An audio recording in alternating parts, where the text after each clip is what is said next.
राष्ट्रपति को विधेयकों पर फैसला लेने के लिए एक समय सीमा तय करने का विवाद अब तेज हो गया है। इसी बीच बीजेपी सांसद निशिकांत दुबे ने ऐसा बयान दे दिया जिससे सियासी घमासान मच गया।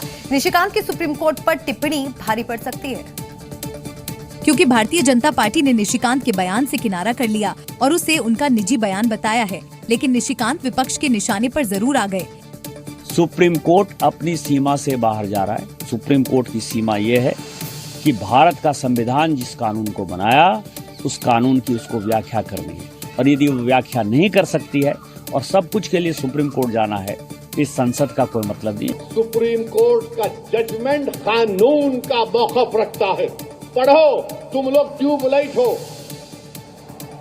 तुम लोग थम्स अप हो, तुम्हारे दिमाग में एक ही बात बैठा हुआ है, नहीं मोदी है तो खुदा है। तो वहीं दूसरी ओर समाजवादी पार्टी अध्यक्ष अखिलेश यादव ने भी निशिकांत दुबे के बहाने पूरी बीजेपी को घेरा।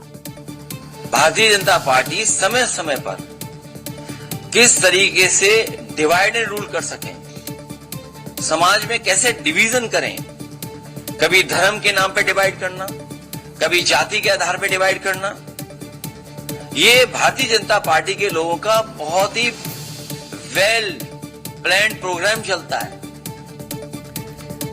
और आइए आगे बढ़ते हैं। राजधानी दिल्ली में क्या मीट शॉप की दुकानों पर ताला लग जाएगा? कुछ दिन पहले दिल्ली के मंत्री मनजिंदर सिंह सिरसा ने इसको लेकर अल्टीमेटम दिया था और ऐसा दावा किया था कि अवैध रूप से चल रही नॉनवेज की दुकानों से लोगों को दिक्कत हो रही है, जिसकी शिकायत भी की गई थी। दिल्ली में अब तक हिंदू त्योहार के वक्त मीट शॉप बंद करने की बात हो रही थी, लेकिन मंत्री सिरसा ने इन ढाबों को परमानेंट बंद करने का फरमान दे दिया, जिसका असर भी देखने को मिल रहा है।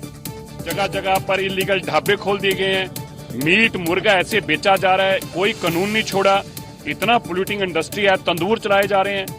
मैं तो अभी प्रशासन को आदेश दिया है, अगले 24 घंटे के अंदर अंदर जितनी इलीगल एक्टिविटी है उनके सब ढाबे बंद होने चाहिए। कोई मीट मुर्गे की दुकान यहाँ दिखनी नहीं चाहिए। जगह जगह कहाँ सलामी बेच रहे हैं, कहाँ बिरयानी बेच रहे हैं, कहाँ मुर्गा बेच रहे हैं, कहीं टांग बेच रहे हैं, कहीं लात, ये गुंडागर्दी नहीं चलेगी। और मनजिंदर सिंह सिरसा का यही वो बयान है जिसे उन्होंने कुछ दिन पहले अल्टीमेटम के तौर पर दिया था, जिसका असर दिल्ली के विष्णु गार्डन इलाके में देखने को मिल रहा है। यहाँ बिरयानी और दूसरी नॉनवेज की दुकानें बंद हो गई हैं, जिसे दुकानदार बिना लाइसेंस के चला रहे थे। इसके लिए हम तैयार हैं। अगर जो जैसा कहेंगे आप उसके आधार पर हम दुकान चलाएंगे, और लाइसेंस कहेंगे लाइसेंस देंगे, सफाई सुथराई रखेंगे, कोई गंदगी नहीं रखेंगे, भीड़ भाड़ का जमावड़ा जो है वो भी हम नहीं रखेंगे। हालांकि दुकानें बंद हो जाने से इनका रोजगार भी प्रभावित होगा। स्थानीय लोग तो इससे खुश हैं, लेकिन रोजगार खत्म होने से दुख भी है। ये लोग अपनी मर्जी से जा रहे हैं, इसमें तो कोई वो नहीं है। हाँ, गंदगी की मैं बात करता हूँ, गंदगी तो रहती है। वैसे ये बेरोजगार बच्चे ने अपने बच्चे ने कैसे पालेंगे एक बार। दरअसल दिल्ली के मंत्री सिरसा के अल्टीमेटम के बाद ऐसी कार्रवाई शुरू की गई और अवैध मीट शॉप और ढाबों को बंद किया जाने लगा। जो मंदिर और स्कूल के नजदीक हैं, वहां मीट शॉप खोलने पर रोक लगा दी गई और आदेश न मानने पर एक्शन भी हो सकता है। दिल्ली में पानी चोरी और टैंकर माफियाओं से निजात पाने के लिए रेखा गुप्ता सरकार ने बड़ा कदम उठाया है। सीएम रेखा गुप्ता और मंत्री परमेश वर्मा ने 1111 वाटर टैंकर्स को हरी झंडी दिखाई है। और क्या खास बातें हैं इसकी, आइए आपको बताते हैं। इन सभी वाटर टैंकर्स में जीपीएस लगाए गए हैं। इन वाटर टैंकर की निगरानी ऐप के जरिए होगी। टैंकर्स में लोकेशन ट्रैकिंग सिस्टम लगाया गया है। वाटर टैंकर कहां जा रहा है इसे ट्रैक किया जा सकेगा। कौन सा टैंकर कहां होगा इसकी जानकारी रहेगी। टैंकर में कितना पानी है इसका रिकॉर्ड देख सकेंगे। वाटर टैंकर्स में सेंसर लगाए जाएंगे। सेंसर से पानी का पूरा हिसाब किताब होगा। इसका मकसद है कि टैंकरों के पानी की कालाबाजारी पर रोक लगाई जा सके, क्योंकि दिल्ली में पानी की किल्लत के बीच पानी चोरी की बड़ी समस्या रही है। ऐसे में रेखा गुप्ता सरकार ने टैंकर माफियाओं पर रोक लगाने के लिए अहम फैसला लिया। पहले की सरकारों में हमेशा टैंकर माफिया नाम से कितना बड़ा पूरे सिस्टम में लीकेज होता था, भ्रष्टाचार के अड्डे खुले हुए थे।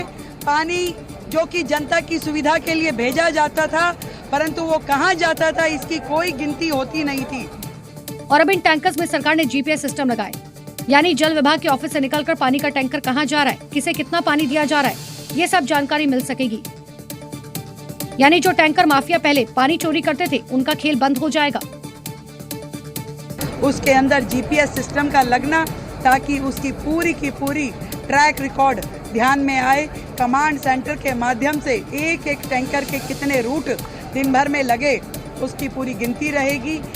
दिल्ली में पानी की किल्लत हमेशा एक बड़ी समस्या रही है और गर्मी के मौसम में सरकार ने दिल्ली वासियों की प्यास बुझाने के लिए अहम फैसला लिया। दिल्ली वासियों को उनके हक का पानी मिल जाएगा और साथ ही टैंकर माफियाओं पर लगाम लगेगी।